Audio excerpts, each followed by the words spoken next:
사랑하는 초업제교회 성도 여러분, 유튜브 시청자, 구독자 여러분 반갑습니다. 김정빈 목사입니다. 간밤에도 평안히 잘 주무셨습니까? 오늘은 2026년 3월 19일 목요일 아침입니다. 오늘도 주 안에서 복된 하루 되시기를 주의 이름으로 축원드립니다. 제가 기도하고 오늘 말씀 묵상 시작합니다. 하나님 감사합니다. 오늘도 좋은 하루 허락하여 주심에 감사합니다. 오늘 우리에게 주신 선물 같은 이 하루 하나님의 뜻대로 주의 영광을 나타내며 복되게 살기를 원합니다. 그리하려고 말씀 앞에 섰사오니 오늘도 말씀 묵상하며 주님의 음성을 듣게 하시고 나를 향한 하나님의 뜻을 깨닫는 이 시간 되게 하여 주옵소서. 이 시간을 성령 하나님께 의탁하며 예수님 이름으로 간절히 기도하옵나이다. 아멘. 오늘 마태복음 24장 15절에서 28절 묵상하겠습니다. 먼저 이 말씀 우리 개역 개정판으로 읽도록 하겠습니다. 그러므로 너희가 선지자 다니엘이 말한 바 멸망에 가증한 것이 거룩한 곳에 선 것을 보거든 읽는 자는 깨달을진저. 그때 유대에 있는 자들은 산으로 도망할지어다. 지붕 위에 있는 자는 집 안에 있는 물건을 가지러 내려가지 말며 밭에 있는 자는 겉옷을 가지러 뒤로 돌이키지 말지어다. 그날에는 아이 벤 자들과 젖 먹이는 자들에게 화가 있으리로다. 너희가 도망하는 일이 겨울에나 안식일에 되지 않도록 기도하라. 이는 그때에 큰 환란이 있겠습니다. 장세로부터 지금까지 이런 환란이 없겠고 후에도 없으리라. 그 날들을 감하지 아니하면 모든 육체가 구원을 얻지 못할 것이나 그러나 택하신 자들을 위하여 그 날들을 감하시리라. 그때 사람이 너희에게 말하되 보라 그리스도가 여기 있다 혹은 저기 있다 하여도 믿지 말라. 거짓 선지자들과 거짓 그리스도들과 거짓 선지자들이 일어나 큰 표적과 기사를 보여 할 수만 있으면 택하신 자들도 미혹하리라. 보라 내가 너희에게 미리 말하였노라. 그러면 사람들이 너희에게 말하되 보라 그리스도가 광야에 있다 하여도 나가지 말고 보라 골방이 있다 하여도 믿지 말라. 번개가 동편에서 나서 서편까지 번쩍임같이 인자의 임함도 그러하리라. 죽음이 있는 곳에는 독수리들이 모일 것이니라. 아멘. 오늘도 본문 말씀 먼저 주의할 때 은혜 받으시기를 바랍니다. 자, 오늘 15절에서 22절까지의 말씀은 유대에 일어날 일이 무엇인가가 나오고 있습니다. 선지자 다니엘이 예언한 것처럼 황폐함에 가증한 곳이 그것이 거룩한 곳에 선 것을 볼 때 듣는 자는 깨달아야 하고 또 유대에 있는 자들은 산으로 도망을 쳐야 합니다. 15절에서 16절 말씀에 나오죠. 제자들은 멸망에 가증한 것이 거룩한 곳에 서는 것을 보거든 그 사건이 무슨 의미인지 깨닫고 예수님의 지시를 따라야 합니다. 거룩한 곳은 성전입니다. 다니엘서 9장 27절에서 예루살렘을 황폐하게 만든 세력은 이방 제국으로 성전에서 예물을 금하고 가져간 것을 세울 것입니다. 다니엘서 9장 26절 말씀은 예루살렘 도성과 성전 파괴를 언급하고 있어 또 9장 26절에서 27절은 마태복음 24장 15절 말씀과 말씀의 상황과 유사합니다. 멸망에 가증한 것이 거룩한 곳에 서는 장면은 다니엘서 9장 27절의 예언을 바로 성취합니다. BC 167년에 안티오쿠스 4세 에피파네스가 제우스 신상을 성전에 세워 성전을 모욕을 했습니다. 비슷한 사건이 유대 전쟁 때 일어났습니다. 로마 군대가 예루살렘의 동쪽 문 반대쪽에 로마 제국을 상징하는 표식들을 들고 성전 안으로 들어갔으며 이 표식들을 향해 제사를 지내고 티투스 만세를 외쳤습니다. 성전을 모독한 일이 이미 일어났고 성전이 파괴하는 비극이 반복될 것입니다. 성전의 파괴만큼 참혹한 환란은 없습니다. 그때 유대 지역에 있는 그리스도인들은 산으로 도망해야 합니다. 지붕에 있는 자는 집에 있는 것들을 가지러 내려가지 말아야 하고 들에 있는 자는 겉옷을 가지러 돌아가지 말아야 합니다. 17절에서 18절 말씀이죠. 긴급히 도망할 것을 강조합니다. 침략이 너무나 처절하므로 뒤를 돌아볼 시간이 없습니다. 팔레스타인 가옥의 지붕은 평평했고 지붕으로 올라가는 계단이나 사다리가 집 밖에 설치되어 있었습니다. 유대인들은 신선한 공기를 마시며 휴식을 취하거나 빨래를 널거나 또 기도하는 용도로 지붕을 활용을 했습니다. 그러나 비극적인 소식이 들리면 집 안에 들어갈 시간도 없습니다. 겉옷은 밤에 기온이 떨어지는 중동 지역에서는 필수적이지만 그것을 챙길 생각도 하지 말고 속히 도망을 쳐야 합니다. 18절의 말씀이죠. 다급하게 서둘러야 한다는 경고는 아이를 베고 아이에게 젖을 먹이는 어머니에 대한 언급으로 강화됩니다. 19절 말씀이죠. 어머니는 아이 때문에 빨리 도망할 수 없고 숨을 수도 없습니다. 모든 것을 버리고 도망해야 하지만 아이를 버릴 수 없는 어머니들의 처지는 예루살렘 성전 파괴가 어떠한 고통을 가져다 줄 것인지를 묘사합니다. 이 비극은 역사의 끝에 벌어질 비극을 예고하는 그림자와 같습니다. 예수님은 도망하는 시기가 겨울이나 안식일이 되지 않도록 기도하라고 경고하십니다. 20절 말씀이죠. 겨울에는 비가 자주 내렸기 때문에 도망하기가 어렵고 날씨는 추운데 겉옷도 챙기지 못할 것이기 때문입니다. 안식일은 안식하며 예배에 집중하는 날입니다. 그런데 거룩한 성소에 가증한 것이 섰기 때문에 성전을 등지고 도망해야 한다는 것 자체가 비참한 현실이 아닐 수 없습니다. 그만큼 닥쳐올 재앙이 비극적이죠. 예루살렘의 성전이 모욕을 당하고 또 도성이 멸망하는 사건은 역사의 끝에 벌어질 비극과 겹칩니다. 21절 말씀이죠. 환란이 너무나 비극적이어서 그날들이 감해지지 않는다면 살아남을 사람이 없습니다. 22절 말씀이죠. 택하신 자들은 예루살렘이 망할 때 예수님 하신 말씀에 따라 실현의 현장을 벗어날 수가 있습니다. 이처럼 전무후무할 것 같은 비극은 역사에서 반복해서 일어나고 최고의 환란은 역사의 끝에 일어날 것입니다. 물론 역사의 끝에 예수님이 재림하시는 사건은 택함받은 자들에게는 비극은 아니지만 하나님 나라의 복음을 거부하는 자들에게는 당연한 비극입니다. 다음으로 23절에서 28절 말씀은 교회와 세상에 일어날 일이 나오고 있죠. 이 단락은 거짓 그리스도와 거짓 선지자들에 대한 경고를 담고 있습니다. 세상에 거짓 그리스도와 거짓 선지자들이 나타날 것입니다. 23절, 24절 말씀이죠. 그리스도가 왔다는 말은 모두 거짓입니다. 23절 말씀이죠. 예수님의 경고는 그리스도가 나타났다고 알려지는 위치에 초점을 맞춥니다. 그리스도가 특정한 장소에 있다는 말에 넘어가지 말아야 합니다. 예수님이 두 번째 오실 때는 모든 사람이 볼 수 있게 오십니다. 거짓 그리스도는 복수형으로 표현되기 때문에 거짓 한 명이 아니라 그 이상입니다. 이들은 특정 지역에 나타나 큰 표적과 기적으로 사람들을 미혹할 것입니다. 미혹하다로 번역된 우리 플라나우는 헤매다라는 뜻으로 5절과 11절에 이미 나온 단어입니다.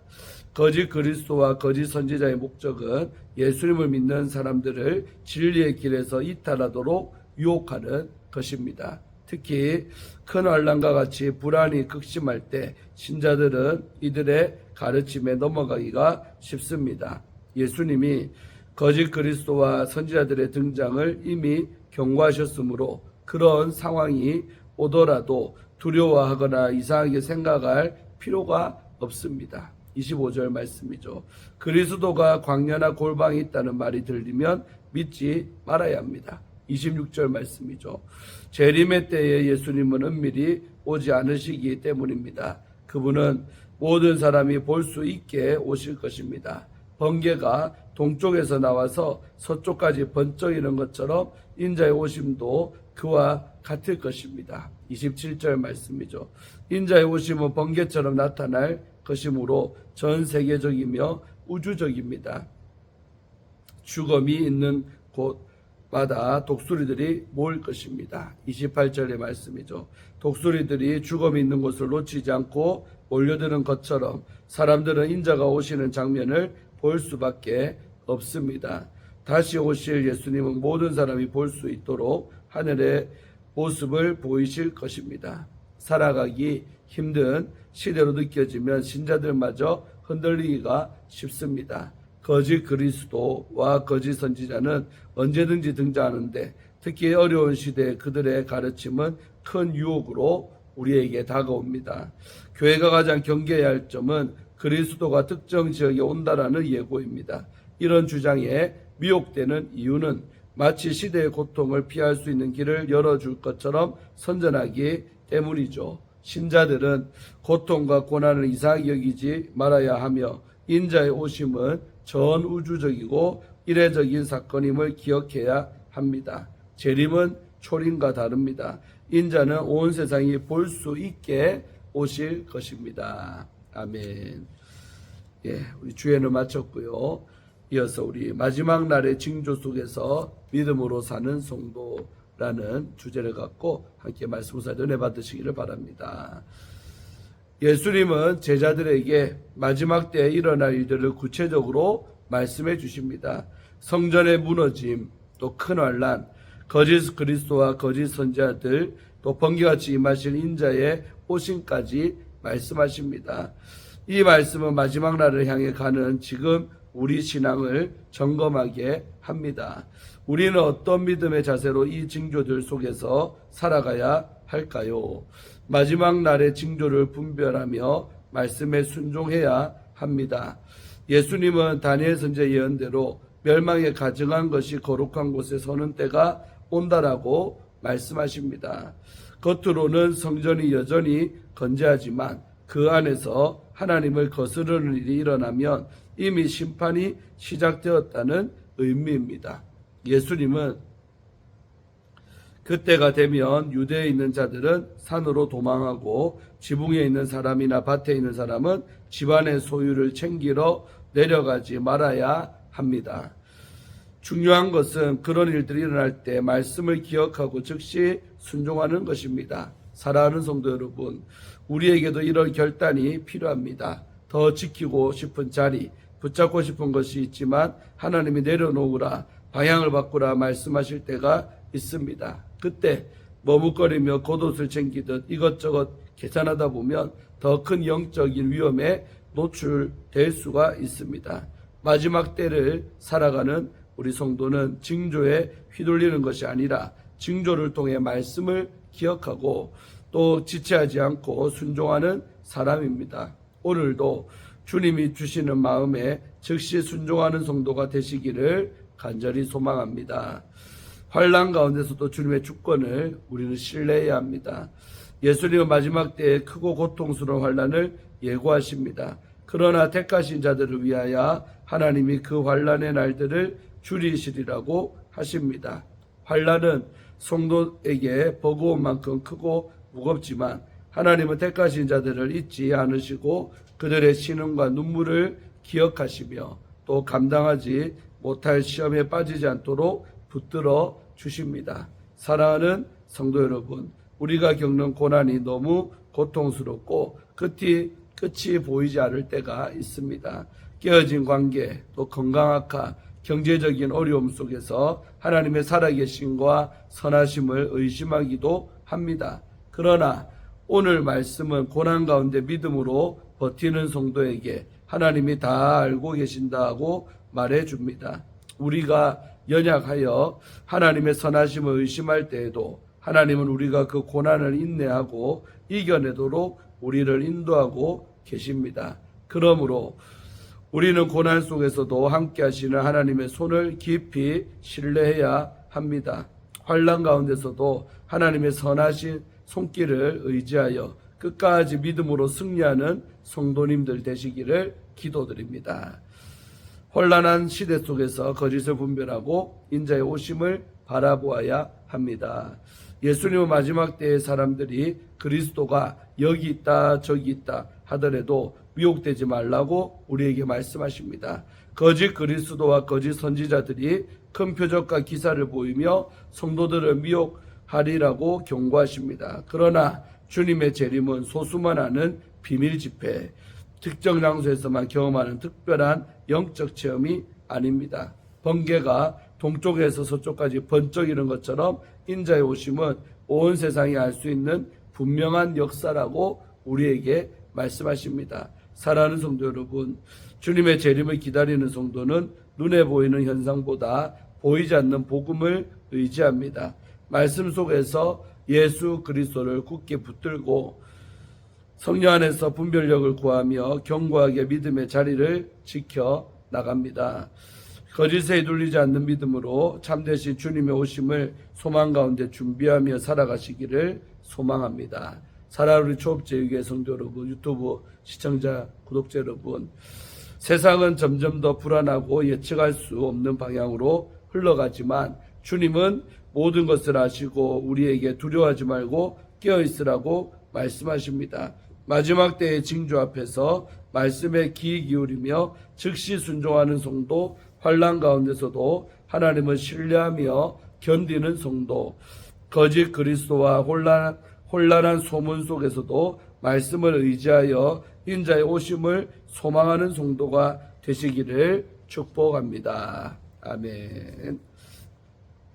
네, 우리 마지막으로 이상준 목사님이 쓴 새신자가 묻다라는 책에 일부분 읽어드리고 마칩니다. 한 은행원이 있었습니다. 그는 은행에서 위조 지폐를 감별하는 훈련을 받았습니다.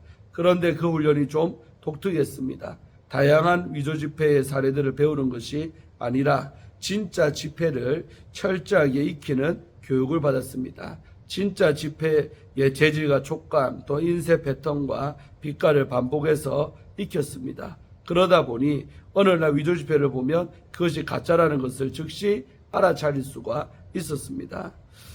왜냐하면 그는 진짜를 너무나 확실히 알고 있었기 때문이죠. 이처럼 성령님은 우리를 하나님의 진리 가운데로 인도하시는 분이며 하나님을 아버지로 고백하고 예수님을 구주로 고백하게 하시는 분이기 때문에 우리가 다른 어떤 거짓된 길로도 치우치지 않도록 인도해 주십니다. 오늘날에도 세속주의 사상과 거짓된 이단 사이비들이 난무하고 있습니다. 21세기는 온갖 혼합 종교와 신흥 종교가 창궐하고 극단적인 인본주의와 무신론이 활동하는 시대가 되었습니다. 그럴수록 우리는 성령님의 깨우치신 가운데 영적인 분별력을 유지하며 살아야 합니다. 아멘. 참으로 지당한 말씀이죠.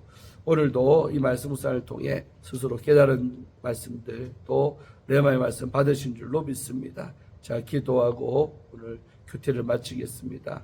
하나님 감사합니다. 오늘도 이 아침에 하나님 말씀 앞에 서서 깨닫게 하심에 감사합니다.